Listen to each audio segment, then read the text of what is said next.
Ini saya Ria dan juga Bung Jose Marwan serta masih banyak narasumber kami yang menemani hingga jelang ke pukul 10 nanti. Dan kami mengundang untuk Anda hard listeners yang ingin sekali bergabung berpartisipasi, silakan Anda bisa datang ke Max Coffee Benton Junction Lipo Village Tangerang. Selamat pagi untuk Anda yang mendengarkan melalui jaringan network kami di 100,6 FM Heartline Karawaci. Anda yang mendengarkan di Samarinda 94,4 FM, kemudian juga di Lampung 91,7. Anda yang ada di Bali, halo Bali selamat pagi di 92,2 dan juga Heartline Berau 95,9. Juga Anda yang mendengarkan di Harmony FM di 97,0 serta live streaming www.heartline.co.id dan heartlineradio.com. Bung Jose, di depan saya saat ini sudah ada beberapa teman-teman dari FISIP Universitas Pelita Harapan. Ya, ada Juan dan juga Hilda. Oke, Hilda silakan, tadi ada yang mau ditanyakan ya Hilda ya.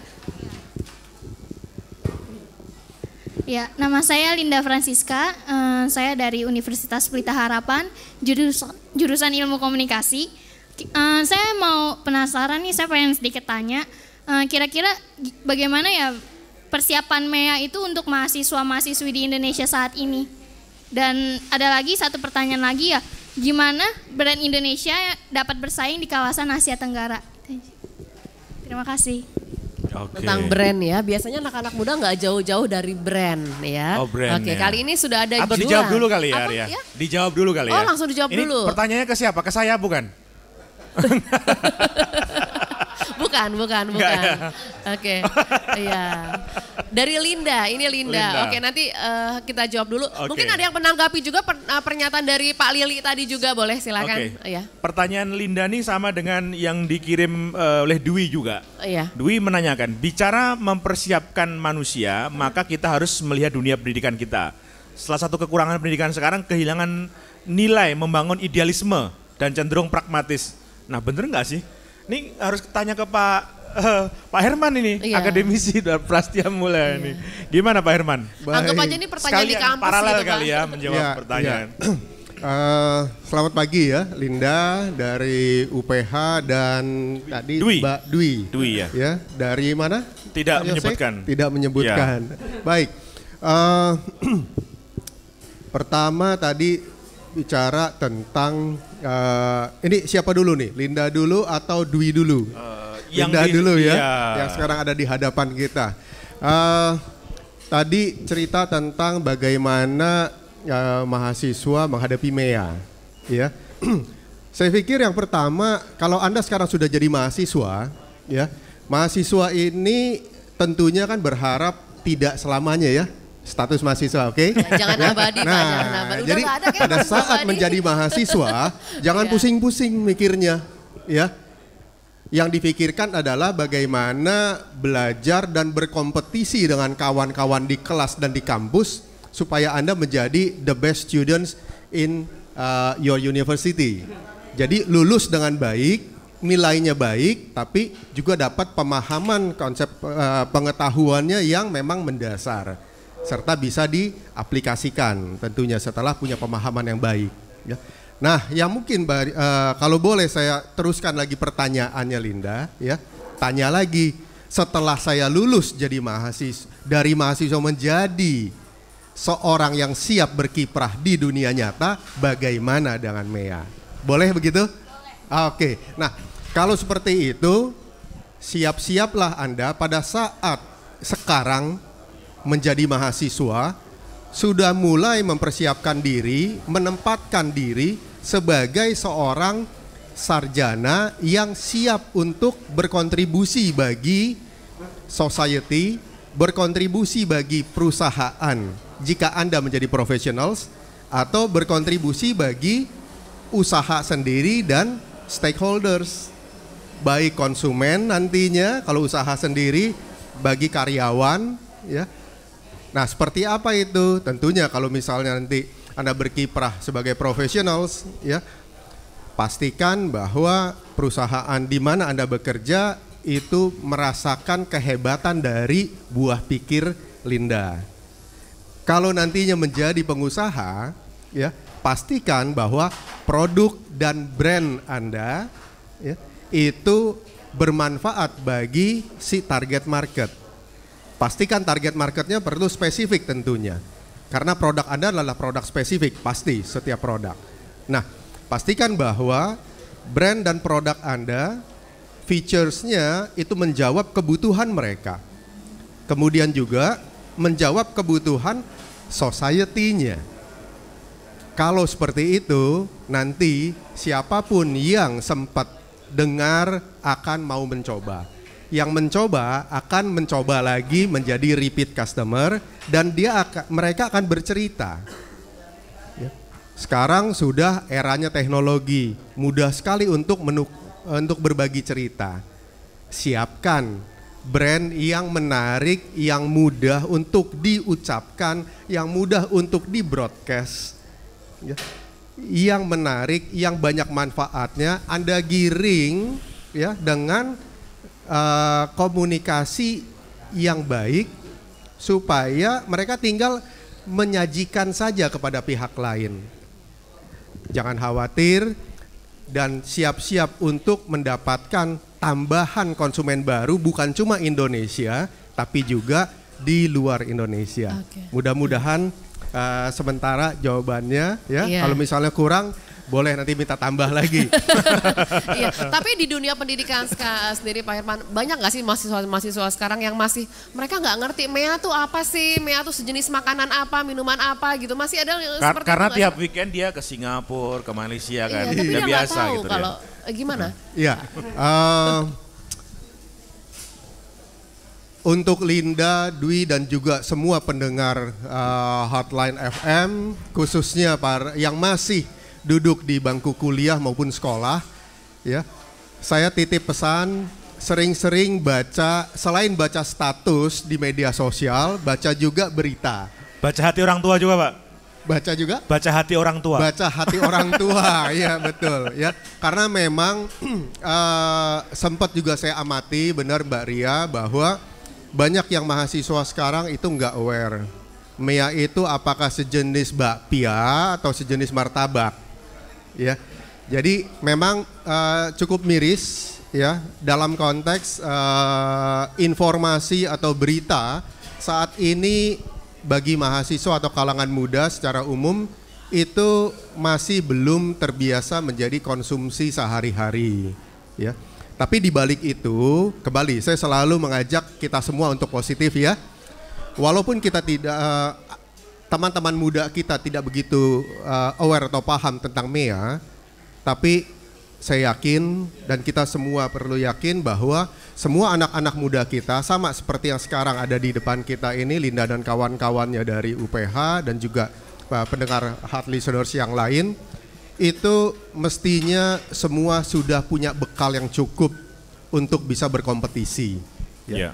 Nah yang penting adalah mentalnya kita, spiritnya kita jangan dipenuhi dengan aura negatif tentang ketakutan bahwa kita kerdil, kecil dan sebagainya. No, Indonesia, Anda adalah Indonesian people yang cerdas, yang sangat hebat. Tentang brand, pasti semua anak-anak UPH dan juga semua mahasiswa di Indonesia pernah tahu dan sekarang juga mudah sekali untuk lihat bahwa brand-brand lokal yang banyak berkiprah tidak hanya di Indonesia, tapi juga bahkan sampai kepada negara Eropa, Timur Tengah dan Amerika itu sudah masuk brand lokal kita ke sana, ya. Dan tidak kurang dari brand-brand lokal yang go global tersebut itu buah karya anak-anak muda Indonesia, ya seperti Linda dan kawan-kawannya di sini. Jadi saya nggak khawatir, Anda pasti bisa. Ya, mau jadi profesional ataupun mau jadi pengusaha. Ada Juan juga saat ini. Juan. Oke, Juan. Selamat pagi Bapak-bapak. Saya mau nanya, ini kan sekarang banyak banget kan persaingan dalam dunia bisnis. Nah, bagaimana sih meningkatkan daya saing kita dalam bersaing? Tapi bukan dalam bidang akademis. Kalau kayak tadi Bapak kan bilang dalam kuliah kita mendapatkan yang terbaik. Tapi selain dalam bidang akademik dan mendapatkan nilai-nilai di dalamnya, kita tuh harus ngapain lagi sih untuk meningkatkan daya saing kita tersendiri? Makasih. Oke, daya saing barangkali Pak Joko atau Pak Ivan ya. Saya dulu ya Pak. Oke, dalam meningkatkan daya saing saya pikir tadi kembali soal apa ketika kita kuliah kita mendapat apa yang secara kurikulum kita dapat, tapi itu tidak cukup. Dalam arti wawasan yang mesti ditambah. Kalau kita lihat beberapa brand yang akhir-akhirnya demikian dahsyat. Kita lihat, kalau zaman dulu ada yang namanya ojek cukup baik, sekarang jadi Gojek yang omsetnya luar biasa. Lalu kalau zaman dulu orang beli tiket travel ke offline, datang ke tour and travel, kemudian dia beli tiket. Tiba-tiba Traveloka omsetnya nggak usah disebutkan, udah tahu sudah berapa dan menguasai 95 market, 90% market Indonesia. Nah bayangkan, yang tradisional kemana? Jadi intinya apa?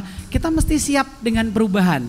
Kalau nggak siap dengan perubahan, maka banyak artikel yang beredar adalah matinya seorang samurai kan, gitu kan? Ada banyak. Artinya kenapa kok brand-brand dari negara lain yang sekarang bisa mengalahkan brand yang dulu super power? Kenapa bisa kalah? Kembali bahwa mereka mengadopsi sesuatu yang tadi kreatif dan luar biasa, nambah edit value-nya sehingga akhirnya brand itu bisa bergeser. Nah bicara soal brand asli Indonesia tadi, balik ke sedikit adalah brand kita tuh bagus-bagus. Tapi orang kita ini salahnya adalah sukanya beli brand dari luar, Pak. Kalau begitu ada satu brand dari Malaysia aja, diskon aja atau gitu Pak. dari Penang ya, itu brand cuman jualan mie aja, itu dibeli gitu loh. Ya kita di Sumatera banyak tuh, di Padang, di Palembang, Jambi banyak mie enak. Tapi belinya dari luar, bayarnya 2-3 miliar dibayar Pak.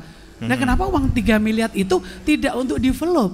Makanya kalau saya di komunitas franchise saya bilang, kalau kamu punya kompetensi, punya tim, jangan jadi franchisee. Jadilah franchisor yang membawa produk Indonesia go global. Kenapa kita nggak jual serabi di Amerika misalnya? Kenapa kita nggak jual kue pancong, jual di Filipina misalnya? Kenapa kita mikirnya selalu yang berbau-bau barat dan akhirnya kita terjebak sama itu dan kita nggak kreatif. Padahal kalau saya sering seminar di depan anak muda, yuk coba gali makanan tradisional Indonesia, tapi kamu change sedikit itu. Contoh lah, kue pancong gitu ya, Pak. Waktu kita kecil kita makan kue pancong, kita kangen kalau cari kue pancong Jakarta di mana? Oh, depan departemen store itu ada. Tapi ketika sana tutup karena belum di branding, Pak ya. Kemana lagi nggak ada lagi, kita kangen makanan masa kecil kita. Nah kenapa kue pancong itu nggak dibikin kue pancong green tea, kue pancong yang Ovomaltine. Jadi artinya harus kreatif tapi tetap membawa produk lokal, dasar basic produk Indonesia gitu. Jadi intinya bersaing tetap bisa Pak, asal mau. Asal pola pikir kita produk Indonesia luar biasa. Kalau Anda survei ke Indonesia Timur, banyak makanan enak ya. Kalau di Manda namanya panada Pak ya. Panada belum mendunia Pak ya. Padahal panada tuh enak banget enak itu. Banget, Pak. Roti dalamnya ikan cakalang dan enak banget. Tapi kenapa nggak cepat-cepat go internasional gitu? Hanya yang makan kita aja dan anak muda nggak mau makan. Apaan itu kan gitu. Kalau dulu lemper, anak muda suruh makan lemper katanya nggak mau Pak. Tapi kalau suruh makan lemper Jepang mau Pak.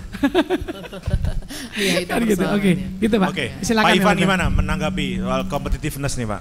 Ya, saya ingin menambahkan aja apa yang sudah diungkapkan oleh rekan Pak Joko, itu betul bahwa dalam meningkatkan daya saing kita juga harus berpikir dalam menciptakan satu diferensiasi. Ini bahasanya diferensiasi itu adalah pembeda.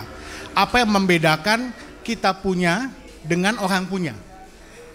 Jika saya mengikuti dan mendengar dari beberapa teman-teman yang bergerak di bidang e-commerce, kan sekarang lagi getol-getolnya e-commerce. Bahkan dalam bulan ini katanya pemerintah akan mengeluarkan satu kebijakan yang mendorong e-commerce di Indonesia yang terbesar, gerakan pendorongan e-commerce terbesar di seluruh dunia setelah Amerika dan China. Luar biasa. Nah, apa yang saya mau katakan sini dalam meningkatkan daya saing, think about not giving a vitamins, but giving a painkiller. Contoh begini, kalau kita bicara soal Gojek itu apa yang di-solve oleh Gojek? Sorry ya, ini merek ya. Yang di-solve adalah headache kita, pusing kepala, nyari ojek, tawar-tawaran 10.000, 15.000, 50.000. Kadang-kadang ngetok sampai 50.000. Iya, sampai berantem akhirnya nggak jadi. Iya. Gitu. Iya. Itu yang di-solve, painkiller. Tapi begitu kita menyediakan vitamins, artinya sesuatu yang nilai tambah yang membuat orang nyaman, itu mempunyai daya saing yang sedikit berkurang. Nah, untuk anak muda saya selalu dorong anak muda, ayo alihkan, sekarang udah digital area. Apapun hubungkanlah dengan e-commerce.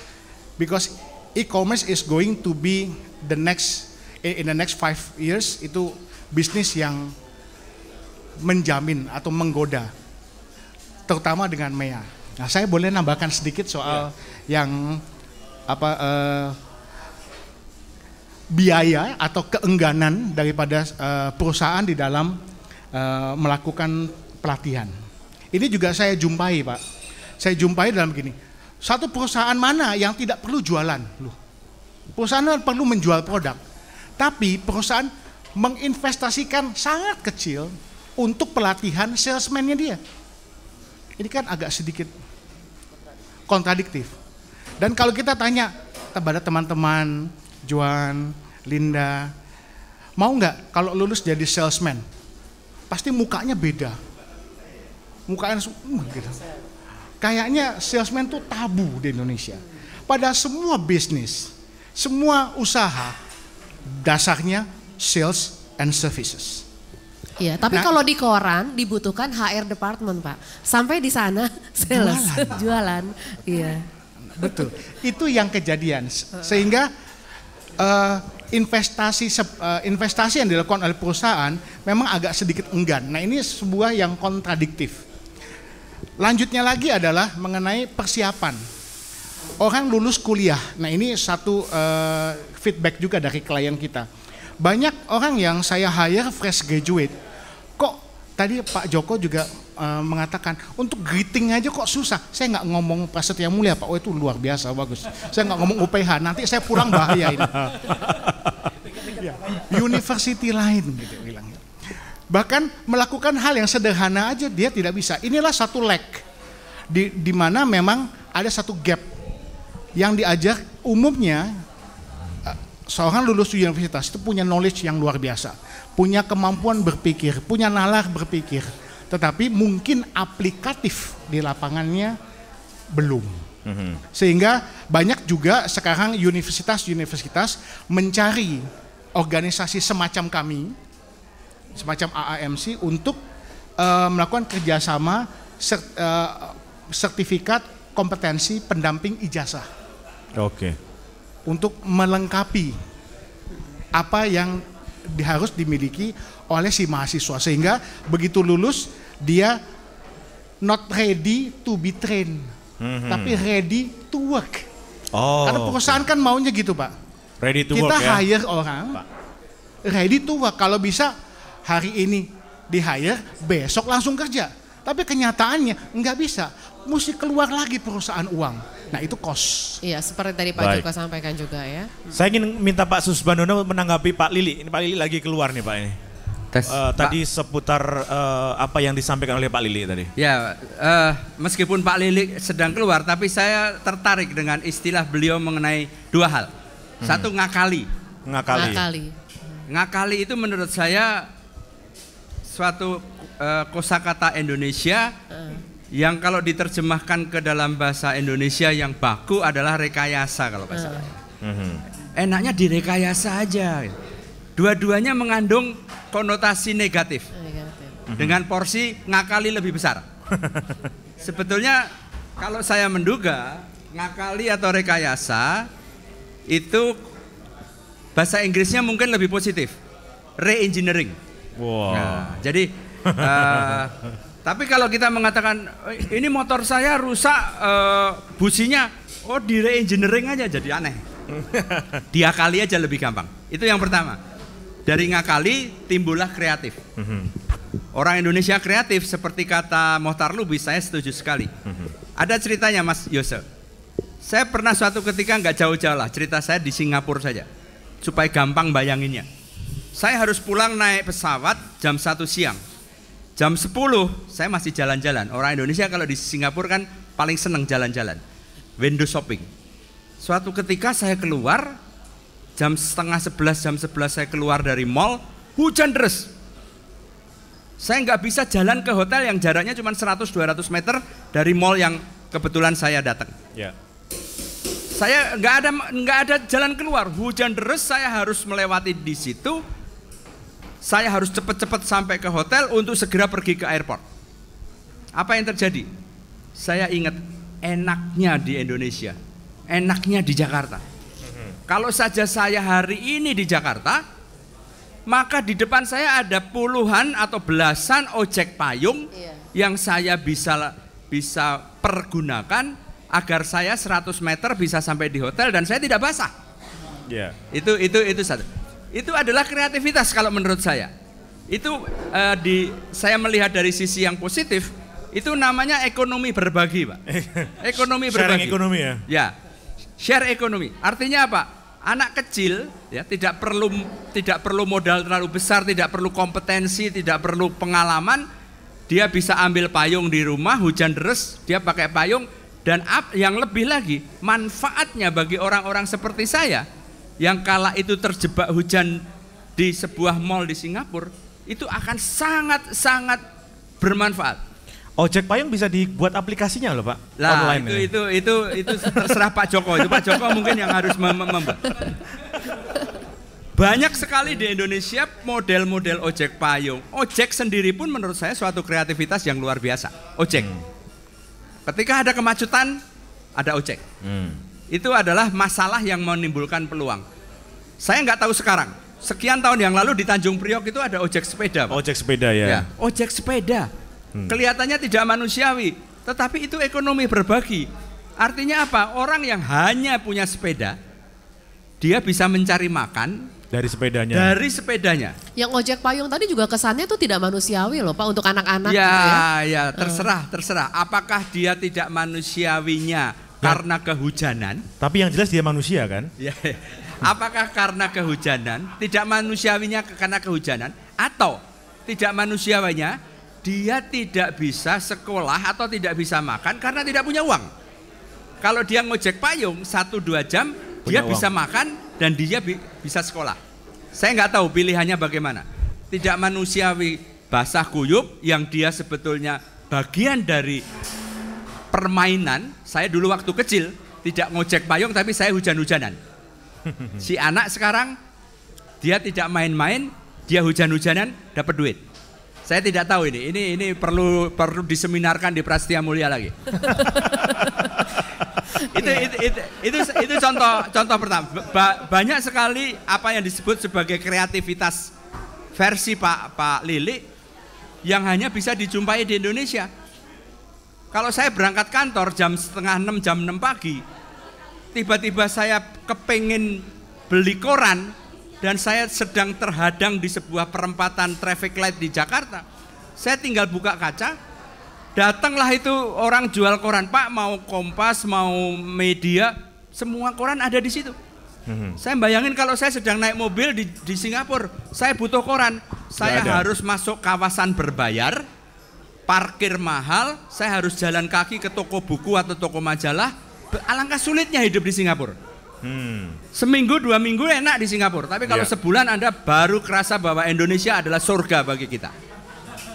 Ojek payung ada, koran bisa di pinggir jalan, rokok bisa beli di pinggir jalan, tisu bisa beli di pinggir jalan.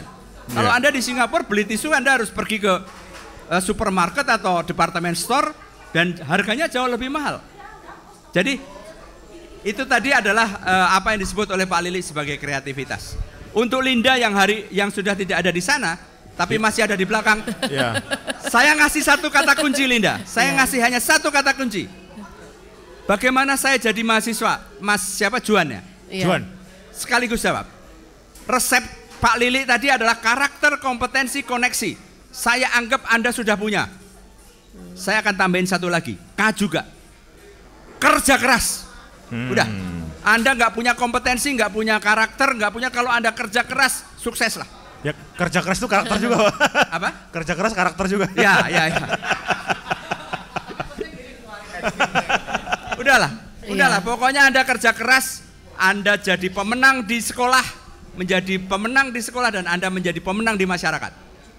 Kuncinya di situ. Kalau nggak percaya, tanya Pak Jokowi itu. Pak Jokowi itu menurut saya modalnya cuma kerja keras saja itu. Dan dia sukses. Oke, baik. Masih ada teman-teman dari UPH juga yang ingin bertanya. Oke, silakan. Tadi siapa yang mau tanya? Oke, yuk. Boleh. Dengan siapa? Regita. Oke, Regita silakan.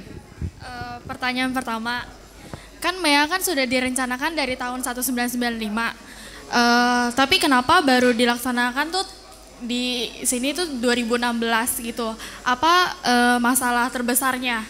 Terus yang kedua, secara umum MEA itu bisa diterapkan dalam masyarakat ekonomi menengah ke atas karena masyarakat tersebut bisa berkompetisi dalam MEA. Tapi bagaimana dengan masyarakat ekonomi menengah ke bawah yang tidak memiliki kompetensi yang cukup? Itu aja. Terima kasih. Oke. Ini sekalian aja kita jawab ya.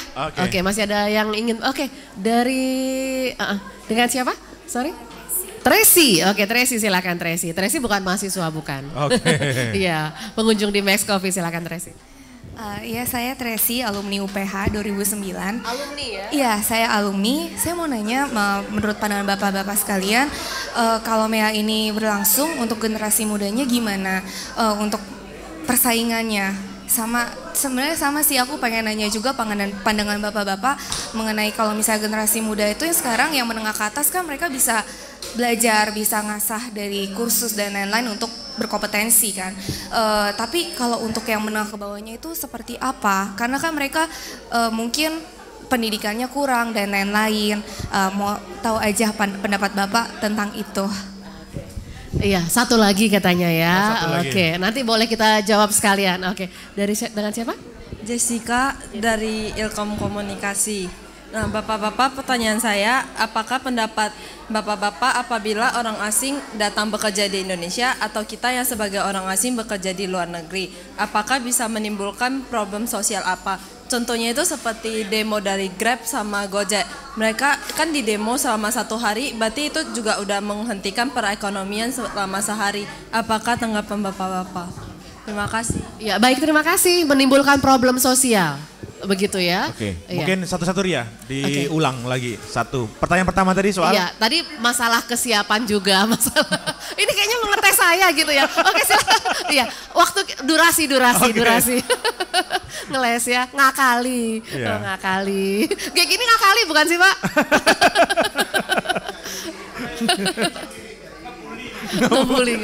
Ngebully. Oke, silakan. Silakan dijawab Ria. Iya. Oke, silakan Pak Herman dulu ya. Baik, ya terima kasih pertanyaannya ya. Tadi saya sampai lupa namanya satu persatu nih ya. Tapi baiklah. Tadi kan siapa tadi namanya? Regita. Regita katanya mau tahu kenapa sudah bicaranya jauh-jauh hari yang lalu baru sekarang. Ini mau tahu banget atau mau tahu aja? Iya. Baik. Kalau mau tahu banget ya. Sebenarnya kalau tanya itu jangan tanya ke kami narasumber. Kita nggak tahu karena yang rencanakan mereka tuh. Baiklah itu jawabnya ya. Iya, barangkali ini cuma berandai-andai ya. Kenapa sudah sekian lama bertahun-tahun lalu dibicarakan kok baru 2016? Itu pun sebelumnya katanya 2015 semuanya. Terus akhirnya 2016. Kemungkinan yang satu adalah masih adanya kegamangan atau kekhawatiran. Masing-masing pemimpin negara di ASEAN tersebut tentunya mereka tidak bisa dengan gegabah atau terburu-buru untuk memutuskan ya sekaligus langsung jalan. Karena pada saat MEA konon janjinya adalah tidak ada lagi batasan-batasan dari satu negara dengan negara lain. Oh, ini ya yang ditanya sedang bahas di sana sedang narsis nih yang nanya. Oke, nggak apa-apa ya. Nah, ada kekhawatiran barangkali di masing-masing negara tersebut bahwa sedari pagi nih auranya masih terus ada hawa negatif, hawa kekhawatiran bahwa jangan-jangan nanti pada saat dibuka masyarakat kami belum siap. Jangan-jangan pada saat nanti MEA dilakukan para pengusaha kami belum siap. Sampai awal Januari kemarin juga masih begitu, Pak? Sampai sekarang pun masih tadi begitu, ya, iya. Seperti itu. Nah, barangkali seperti itu ya Regita ya tentang kenapa baru dilakukan. Selain itu juga tentunya perlu persiapan-persiapan lain ya dari setiap negara untuk mempersiapkan dirinya semua. Jadi bagaimana bisa memperluas pasar menjadi terbuka, free trade area-nya dalam kawasan ASEAN, ya, tentunya semua ingin mendapatkan benefit sebesar-besarnya, ya, seperti itu. Oke. Lebih banyak dari itu jangan dipusingin, ya. Nanti jadinya bawaannya khawatir terus sesak napas. Iya. Jadi lebih baik belajar, ya, belajar dan garap semua ilmu sebanyak-banyaknya. Itu aja dulu yang dikerjakan mereka itu ya. Itu dulu. Dan siap-siap mahasiswa sekarang untuk berkompetisi. Nah, ini saya anjak ke pertanyaan-pertanyaan berikutnya serta pertanyaan Juan tadi barangkali ya, tentang bagaimana bersaing. Ya. Saya pikir kalau misalnya dalam konteks sekarang ini penanyanya kebetulan adalah para mahasiswa dan juga mantan mahasiswa tadi ya, tentang persaingan. Coba barangkali Anda masih ingat tentang teori SWOT. Ya. Strengths, weakness, opportunities and threats. Ya. Nah, yang menariknya bagi mahasiswa sekarang adalah bersiap-siaplah Anda untuk bisa memahami dengan baik konsep atau teori yang diajarkan di kelas dan kemudian mengaplikasikannya seperti apa. Jadi kalau dapat IP tinggi, fine, bagus, itu IP tinggi, ya, nilainya A semua, bagus, ya. Cum laude, bagus. Tapi akan sempurna jika semua tersebut bisa Anda aplikasikan, gunakan, ya. Contoh yang SWOT, bagaimana? Nah, jangan terlalu coba pikirkan bagaimana Anda bisa bersaing dan menang dalam persaingan terhadap kompetitor. Ya. Strengths, katakan bahwa Anda coba lihat dari dalam, ya, apa saja kekuatan dari diri Anda sendiri, baik sebagai mahasiswa maupun nanti sebagai seorang profesional dan wirausahawan. Apa kekuatan dari diri sendiri? Apa saja kapasitas Anda dibandingkan dengan kompetitor yang head to head maupun di industri tersebut, ya, baik dari sisi permodalan misalnya, dari sisi kapasitas know-how-nya, product knowledge-nya, bagaimana Anda memproduksi, bagaimana Anda bisa efisien dalam melakukan produksi, ya, serta jadi semua yang di dalam strengths adalah Anda lihat dari diri sendiri, kemudian padukan dengan opportunity. Ya. Dengan kekuatan yang ada di internal, baik diri sendiri maupun perusahaan, apa opportunity yang bisa dihasilkan dari kekuatan tersebut. Ya. Jadi dilihat kalau opportunity jangan lagi lihat dari dalam, tapi lihat opportunity yang ada di luar berdasarkan kekuatan-kekuatan kita yang ada. Ya. Nah, lepas dari sana tentu harus waspada. Ya, bukan ketakutan, tapi waspada terhadap apa saja ancaman yang mungkin terjadi, baik dari faktor eksternal di luar kontrol kita, maupun ancaman yang mungkin terjadi karena adanya kekurangan dari kita. Nah, itu mungkin yang dibilang weaknesses, ya. Baik. Jadi jangan khawatir untuk kita bercermin diri, lihat apa saja sih yang kurang dari kita. Lakukan self scanning dari atas sampai bawah menyeluruh 36 degree di perusahaan kita maupun dalam diri kita sendiri. Apa saja yang ada kekurangan. Jangan khawatir untuk melihat atau mengevaluasi kekurangan kita. Bahwa diri kita manusia ataupun satu institusi tentu tidak ada yang sempurna. Tapi di sana yang menariknya adalah di sana titik yang harus kita perhatikan dan perlu diimprove. Sehingga dengan demikian kita bisa tahu persis, ya, atau kita prediksi kemungkinan ancaman yang terjadi kalau kita tidak berbenah. Baik, Pak. Pak. Pertanyaan berikutnya tadi gabungkan bahwa bagaimana tentang shortcut, pertanyaan sebelumnya, coba Anda lakukan scanning seperti ini, mudah-mudahan atasi weaknesses-nya, tutup threat-nya, itu adalah salah satu shortcut. Salah satu cara, baik. Ya, seperti itu. Pak Joko, ada yang mau tanggapi, Pak? Saya tanggapin sedikit tentang UKM tadi ya. Bagaimana UKM ini kan pengusaha kecil. Hubungannya dengan MEA seperti apa, mereka bisa bersaing nggak sih gitu. Kalau bicara soal UKM yang masih baru mulai atau startup bisnis yang baru mulai tentu mereka sulit. Tapi mereka butuh percepatan. Mereka butuh percepatan oleh siapa? Ya oleh kita-kita ini. Jadi mereka mesti dimentor supaya mereka makin cepat. ilmu yang mestinya mereka dapat dari pengalaman sambil berusaha, itu yang mesti kita tutup, ditambah lagi supaya mereka makin kompeten sehingga mereka akhirnya mereka tahu, jadi mereka akan ngerti yang namanya branding. UKM itu kan kelemahannya satu, mereka nggak ngerti branding, mereka nggak ngerti marketing, mereka tidak tahu ngelola sumber daya manusia, mereka nggak bisa bikin laporan keuangan. Taunya jualan aja. Itu sakitnya UKM. Nah, ketika sakit-sakitnya itu kita tutup, maka UKM paling tidak UKM Indonesia akan naik level ke kelas selanjutnya. Dan kemarin waktu di salah satu seminar disebutkan ketika UKM Indonesia dibantu, itu mereka misalkan sehari jual 5 produk, itu ketika dibantu melalui e-commerce, mereka paling enggak naik 1 atau 2 produk. Berarti naik sekitar 20%. Dan kalau itu terjadi maka ekonomi Indonesia akan growth-nya luar biasa. Makanya sekarang Pak Jokowi lagi gencar bicara soal UKM and e-commerce gitu. Jadi kalau seandainya semua pengusaha Indonesia yang di level UKM itu punya website e-commerce, mereka menawarkan produknya, itu peningkatannya udah sangat besar gitu. Nah, kita ini yang butuh mementor mereka. Lalu kembali bahwa mereka mesti punya yang namanya kekuatan tadi di analisa SWOT. Jadi misalkan strength opportunity-nya lebih gede nggak dibanding sama weakness sama threat-nya, harus dibandingkan. Kalau ternyata weakness-nya lebih banyak dan threat-nya banyak, hati-hati, jangan-jangan bisnis kita di zona merah. Tapi kalau ada banyak di kolom matrik ya, kalau kita SWOT dalam matrik, maka SO-nya banyak, strength opportunity-nya besar, maka itu bisnisnya akan bagus. Bicara soal personal branding tadi, mahasiswa personal branding, ngomongnya agak cepat ya, kejar waktu. Jadi personal branding artinya kalau seorang penyanyi itu suaranya bagus, dia belum punya yang namanya strength gitu. Karena penyanyi mesti suaranya bagus. Kalau penyanyi suara nggak bagus ya jangan jadi penyanyi. Jadi suara bagus adalah standar. Nah, seorang penyanyi yang terkenal bukan sekedar suaranya bagus, tapi dia mesti punya keunikan.